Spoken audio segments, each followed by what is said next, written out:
Que Dieu vous bénisse, l'Église. Bonsoir tout le monde. Moi, votre frère Samuel Kalaki. J'ai encore l'énergie de répondre aux questions qui viennent de partout concernant un peu de dérapage vis-à-vis des déclarations qui sont vraiment qui dérangent la foi des chrétiens. Et voilà la question que j'ai devant moi. Est-ce que Frère Branham, c'est la personne? Est-ce que Frère Branham, c'est la forme physique du Seigneur Jésus-Christ? Est-ce que Frère Branham est la forme physique du Seigneur Jésus? Avant de commencer, je préférerais remercier premièrement ma femme qui est toujours derrière le caméra pour soutenir cette œuvre, et ma fille Kénance qui est là toujours pour faire des rédactions vis-à-vis des questionnaires qui viennent de partout. Et je pense que j'ai vraiment l'équipe complète. Que Dieu le bénisse. Et que Dieu vraiment la bénisse. Ma femme, qu'elle est toujours présente pour soutenir et prier pour que la chose soit parfaite. Et pour commencer, je préférais des Thessaloniciens, parce que c'est ça notre absolu. Des Thessaloniciens,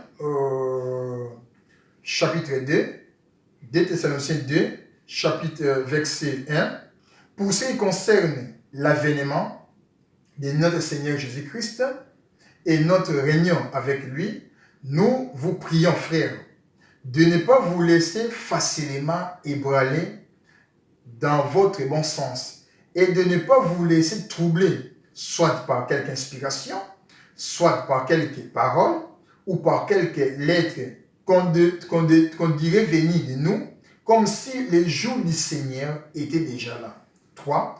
Que personne ne vous séduise d'aucune manière, car il faut que l'apostasie soit arrivée auparavant et qu'on ait vu paraître l'homme du péché, le fils de la perdition. L'adversaire qui s'élève au-dessus de tout ce qu'on appelle Dieu ou de ce qu'on adore, jusqu'à s'asseoir dans le temple de Dieu, c'est proclamer lui-même Dieu. Ne vous souvenez-vous pas que je vous disais ces choses lorsque j'étais encore chez vous? Ça, c'est la Bible. C'est notre absolu. C'est la Bible. Et voilà la question. Est-ce que Frère Branham, c'est la forme physique du Seigneur Jésus-Christ? Donc, cette déclaration, en réalité, c'est de forcer l'Église ou le peuple de Dieu dans une fausseté d'adorer. Donc, c'est l'idolâtrie qui commence, qui ronge l'Église à adorer. C'est le même esprit qui a rongé l'Église qui a commencé à Babylone. Je vais lire Frère Branham parce que je voulais que je puisse toujours répéter Frère Branham. COD. Frère Branham nous dit, page 62, paragraphe 82, il nous dit, et remarquez, je pourrais faire ici une déclaration qui vous fera un choc. Mais écoutez là, regardez comment Babylone, ce qui est arrivé là, à Babylone, alors qu'on avait exercé une contrainte sur les vrais adorateurs. Souvenez-vous, il n'était qu'une petite poignée, Shadrach, Meshach, Abednego et Daniel, qui étaient des vrais adorateurs, qui avaient été emmenés en captivité quand Dieu leur a demandé de se montrer sous leur vrai jour réellement. C'est ce qui était. On les a contraints à adorer une idole. Pas vrai? L'idolâtrie. On les a contraints à adorer une idole. Ils devaient se prosterner devant une idole. Ils ne le faisaient pas. On le persécutait. 83. Or, quelle image on pourrait tirer de Daniel, de l'Apocalypse, en faisant le lien entre les deux, montrant par l'Écriture que l'Église se dirige vers une persécution du même genre. Vous comprenez? Avant qu'elle reçoive l'appel du départ, c'est ce qui a marqué le début. Donc, c'était l'idolâtrie qui a marqué le début de l'Église des nations. C'est ce qui marquera la fin de l'Église des nations. Tel a été son début, telle sera sa fin. 84. Regardez comment il voit cette image sculptée. Et maintenant, souvenez-vous, la statue, bon, nous sommes chez nous ici, regardez, je crois que la statue qu'a faite le roi Nebuchadnezzar était une image sculptée de Daniel, un homme saint. Si vous remarquez, le roi Nebuchadnezzar avait déjà donné à Daniel le nom, lui avait donné le nom de Belchassar, qui était son idole. Mais l'église, Shadrach, Meshach, Abednego, dont Daniel était le conducteur, comme Christ est le conducteur de l'église. Mes frères, mes sœurs, quand vous appuyez une telle déclaration, disant que Frère Branham est la forme physique de Jésus-Christ aujourd'hui, donc en réalité, vous imposez les gens à adorer Frère Branham. C'est ça l'idolâtrie.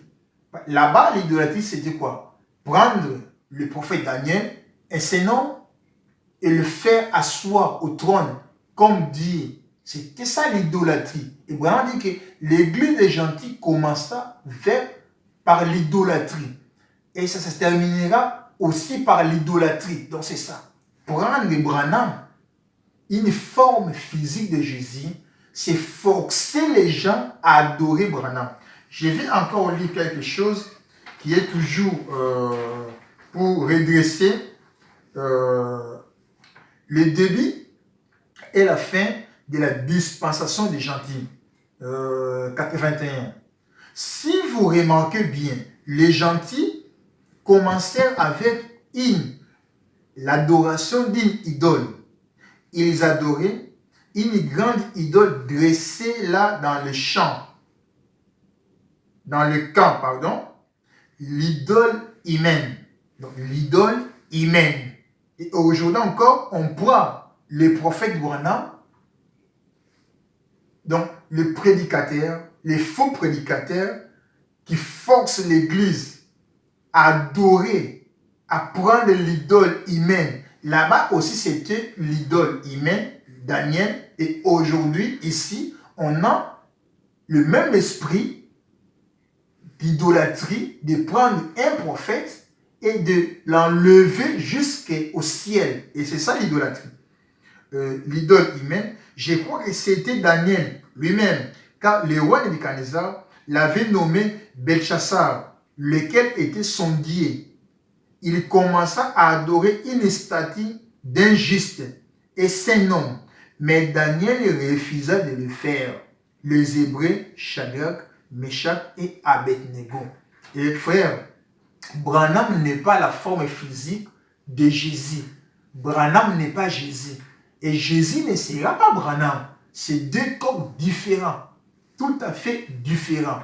Je vais lire frère Branham parce que je sais là où il y a la confusion. Il y a la confusion, c'est ici. Parce que frère Branham nous dit, je vais prendre ça. Frère Branham nous dit ici, il nous dit que le dévoilement de Dieu, paragraphe 116. Mais dans les derniers jours, il est supposé revenir à nouveau. Mais une colonne de feu est supposée revenir à nouveau pour manifester le Fils de l'homme. C'est là où il y a des problèmes. Dans des églises, dans des foyers, dans la famille, les gens ne savent pas différencier, mettre en ordre qu'est-ce que le Fils de l'homme et qu'est-ce qu'un Fils de l'homme. Le Fils de l'homme, c'est la parole. Et sans le retour de la colonne de feu aujourd'hui, le Fils de l'homme ne sera pas manifesté. Donc c'est ce qui manifeste le Fils de l'homme aujourd'hui, c'est le retour de la colonne de feu. Frère Branham n'est pas la colonne de feu. Frère Branham n'est pas le Fils de l'homme, non. le Fils de l'homme, c'est la parole.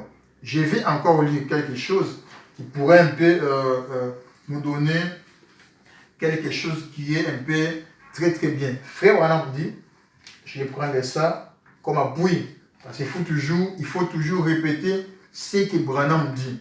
Frère Branham dit, non, je voulais prendre ça rapidement, ouais, ça.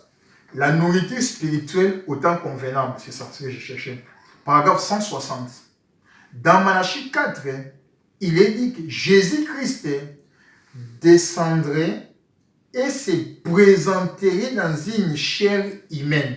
Dans Malachie 4, il est dit que Jésus-Christ descendrait et se présenterait dans une chair humaine. Premièrement, frère, il faut savoir quel est le corps du Seigneur Jésus aujourd'hui.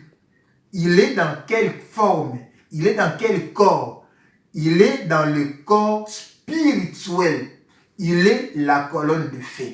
Il est la nuée de gloire. Donc, la nuée de gloire qui est descendue, c'est celui-là, Jésus-Christ est ressuscité. Et maintenant, comme Jésus n'a pas de corps ici sur terre, il n'a pas de bouche, il doit emprunter un corps parce qu'il a passé vers la lignée de Cam, la lignée de Sem, et maintenant, il veut visiter, il veut nous bénir. Mais frère, Jésus n'a pas de corps ici sur terre, il n'a pas de bouche. Il doit emprunter un corps. C'est pour cela, il avait dit à Frère Branham, l'ange a dit à Branham, ne bois pas, ne fume pas, ne suis pas ton corps. Parce que quand tu seras grand, Dieu va emprunter ton corps pour manifester l'œuvre, pour exposer sa gloire. Frère Kalal, tu as des citations? Oui, j'ai des citations, mais je vais lire ici. Il en sera de même. Le Fils de l'homme se révélera en ces jours-là. Voyez-vous, cet homme qui était descendu sous la forme d'un homme, c'était Elohim. Frère, arrêtons-nous, excusez-moi par là. Qu'est-ce que signifie le mot Elohim? Je vais directement prendre ce que signifie le mot Elohim. Je vais gérer deux, paragraphe 180. Or, nous constatons qu'ici, il a appelé Elohim. Le mot qui a été employé dans la traduction ici signifie Elohim. Je viens de le vérifier pour m'en cirer. Elohim, c'est celui qui est entièrement suffisant. Il ne dépend pas des personnes. Il ne dépend pas, il dépend pas de quelqu'un. Non.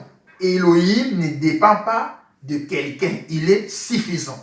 Et Frère Branham, en tant qu'homme, à part le ministère, parce que le ministère du Fils de l'homme, c'est quelque chose qui contribue pour l'avancement de l'épouse. Le Frère Branham n'est pas Elohim, parce que Elohim, je vais lire. Écoutez ce que Frère Branham dit. C'est lui qui est entièrement suffisant.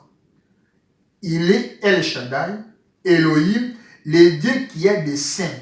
C'est lui qui est entièrement suffisant.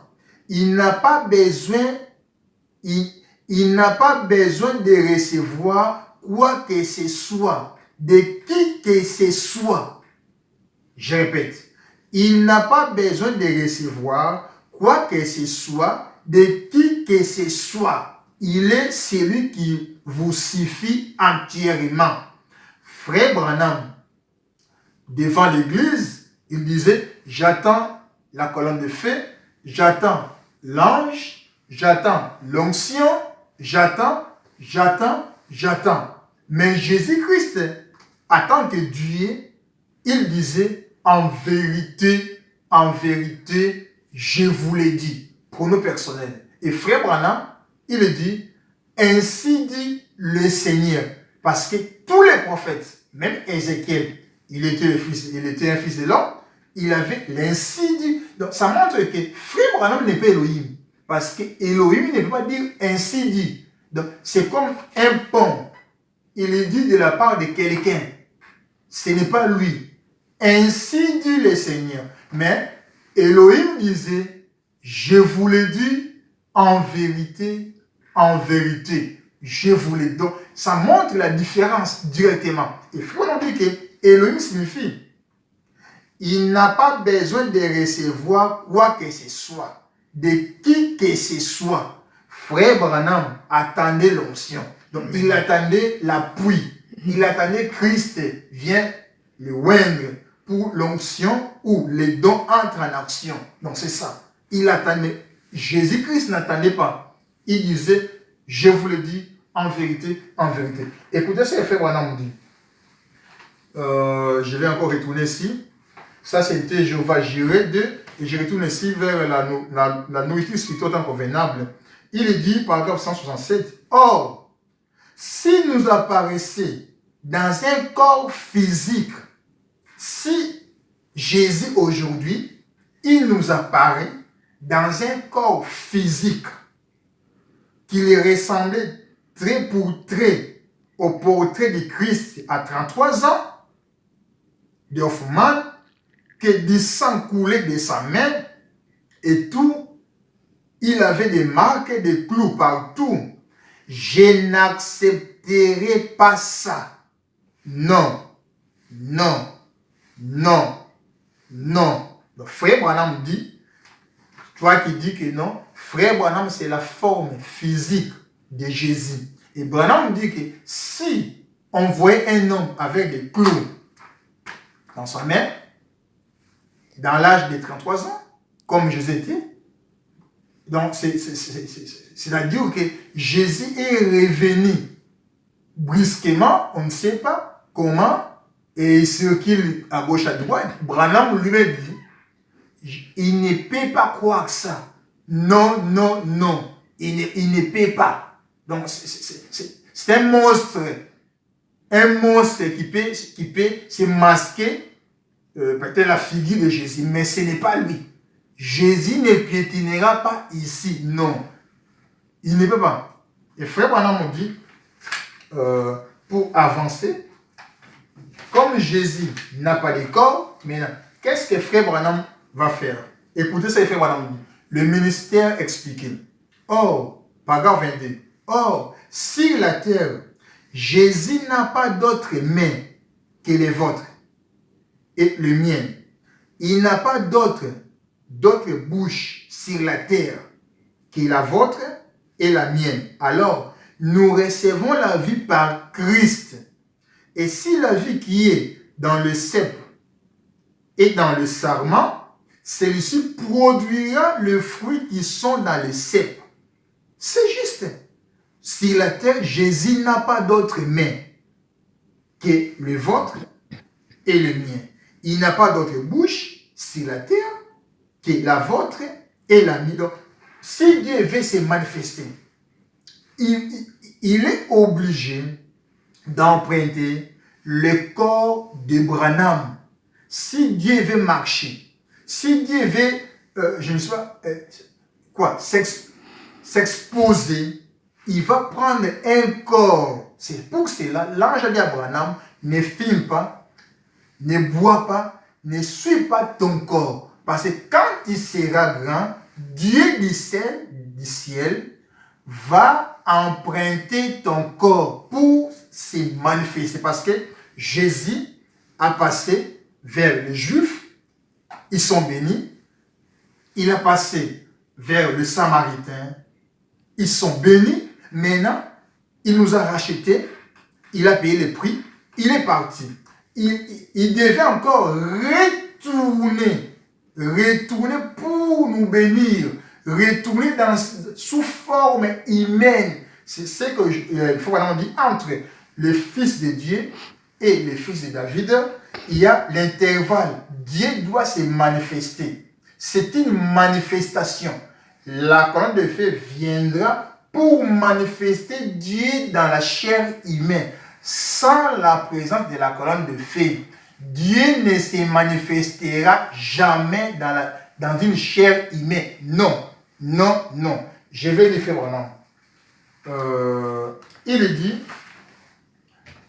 je pense ici, je vais prendre ça pour appuyer ça. Il dit, Dieu change-t-il sa pensée au sujet de sa parole? Paragraphe 169. Écoutez. Maintenant, Jésus est venu en 3 noms. Fils de l'homme, qui est un prophète, Fils de Dieu, qui est venu à travers les âges de l'Église, ensuite Fils de David. Mais entre le Fils de Dieu et le Fils de David, selon sa propre parole, et selon Malachie 4 et plusieurs écritures, il doit revenir dans son église. Il doit revenir dans son église sous forme physique. Mais c'est vrai, sous une forme physique. Comment? À travers son prophète, à travers le prédicateur de l'âge, Malachie 4. Malachie 4 n'est pas une église, non. Apocalypse 10, 7 n'est pas une église, non. Apocalypse 10, 1, c'est Christ qui descend, la nuée de gloire qui descend, et la nuée c'est la parole. La parole vient toujours au prophète. Donc, entre Apocalypse 10, 1, c'est Christ, le surnaturel. Entre Apocalypse 10, 7, c'est l'homme. C'est l'homme qui reçoit la parole, qui mange le livre, qui est la parole pour exprimer, exposer la parole, pour manifester Dieu sous forme humaine. Mais la forme humaine, cette forme-là n'est pas Dieu, c'est la parole qui vient, la parole Christ qui vient, et la parole, et l'homme, ce n'est pas des choses, non. Parce que le message et le messager, ils sont un. Et qu'est-ce que le message? Je vais le faire maintenant. Qu'est-ce que le message? Parce que il y a des fois, les gens sont un peu embrouillés. Ils sont tellement embrouillés. Frère Branham dit le sceau de Pâques. Il dit, ce qui arriva du temps de Noé arrivera de même à la venue du Fils de l'homme. Les hommes mangeaient, buvaient, se mariaient et mariaient leurs enfants. Et ce qui arriva du temps de Lot arrivera de même dans le heure où le Fils de l'homme se révélera sur la terre. Là, ce n'est plus le Fils de Dieu, le Fils de l'homme qui revient, le message. Le Fils de l'homme qui revient, le message prophétique. Donc, le Fils de l'homme qui revient. Entre le Fils de Dieu, le Fils de David, il y a l'intervalle. Il y a une voie pour gracier le pouce, pour gracier l'âge des gentils. Nous, le Fils de l'homme doit encore revenir. Parce que le Fils de l'homme, c'est Jésus. Comme il était déjà passé ici, c'est le monde, ici, dans ce monde, il n'est pas encore revenu sous une forme humaine. Moi, je suis Jésus, non, avec des cicatrices, non. Il doit prendre quelqu'un, c'est ça. Il est obligé de prendre quelqu'un pour le manifester. C'est pour cela, ici, on dit que Jésus-Christ va descendre. Et dans Malachie 4, il dit que Jésus-Christ descendrait et se présenterait dans une chair humaine. Il doit se présenter sous forme humaine. Jésus-Christ, oui, qui est Jésus pour moi, c'est le message. Qui est Jésus pour moi, c'est la nuée, c'est la colonne de feu ressuscité. Donc Jésus doit descendre, c'est Apocalypse 10, 1. Christ qui descend. Quand il descend, il faut quelqu'un ici. Il faut une enveloppe pour garder la parole. C'est ça. Branham, l'ange a dit à Branham, ne fume pas, ne bois pas, ne suis pas ton corps, parce que Apocalypse 10, 7, c'est Branham. Et Apocalypse 10:1, ce n'est pas Branham, c'est Christ qui descend. Et il descend sous forme d'un quoi? De la parole. C'est ça. Et il dit, je cours derrière quoi? L'horloge. Il dit, qui revient le message prophétique pour les derniers jours, quand l'aigle volera pas le lion, pas le bœuf, de l'aide des sacrifices. 184. C'est le bœuf, l'animal de sacrifice du Seigneur. Non. 186. Mais dans les derniers messages qui a été proclamé, c'est là que venit un aigle qui vole. C'est le temps de l'aigle, le temps de la révélation. La parole de Dieu manifestée.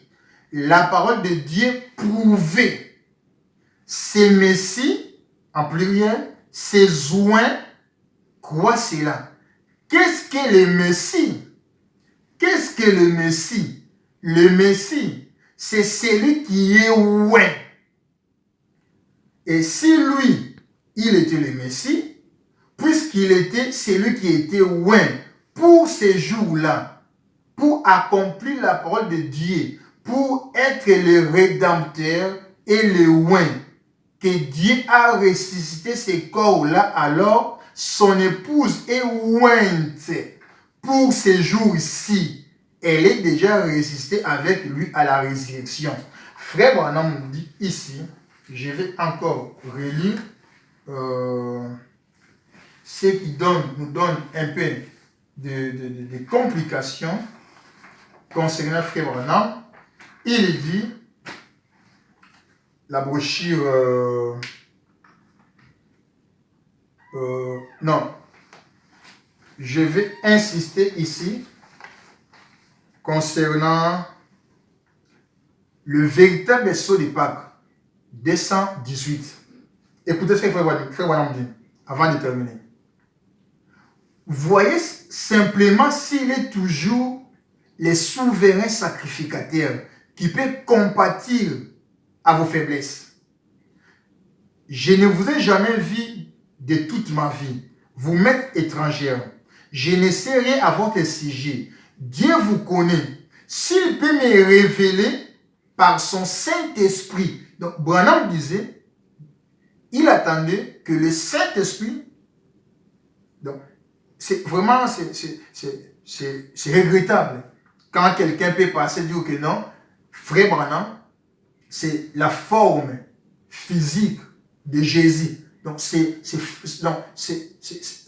forcer les gens, c'est forcer l'Église dans une déclaration qui n'est pas scripturaire, qui n'est pas fondée ni bibliquement, ni dans le message. Non, non, non. Donc, tu as ramassé quelque chose, je ne sais pas où, et qui va forcer l'Église à adorer Frère Branham. Non. Écoutez ce que Frère Branham dit. Écoutez ce que Branham dit. Dieu vous connaît.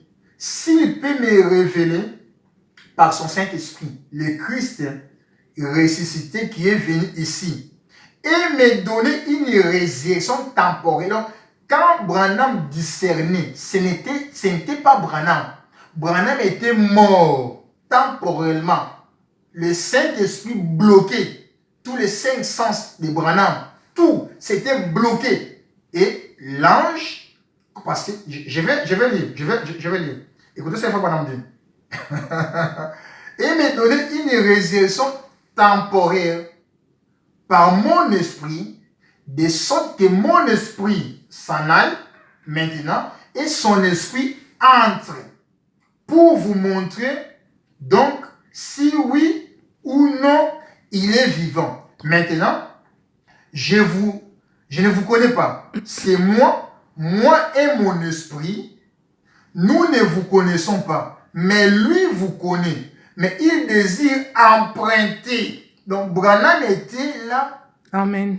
Pour emprunter, pour donner, pour prêter à Dieu tout ce qu'il voulait. Donc, je pense que je vais encore répondre dans d'autres parties. Que le Seigneur vous bénisse. Donc, vraiment, je m'arrête par là. Je suis toujours dans la force de répondre. Et si vous voulez me contacter, voilà mes numéros, et tous les numéros. Nous avons déjà une église ici en France, à Beauvais. C'est Kenos Tabernacle. 0033 75 38 75 pardon, 0033 7 58 82 90 73. Que le Seigneur vous bénisse, c'est déjà l'heure. Que Dieu vous bénisse. Shalom.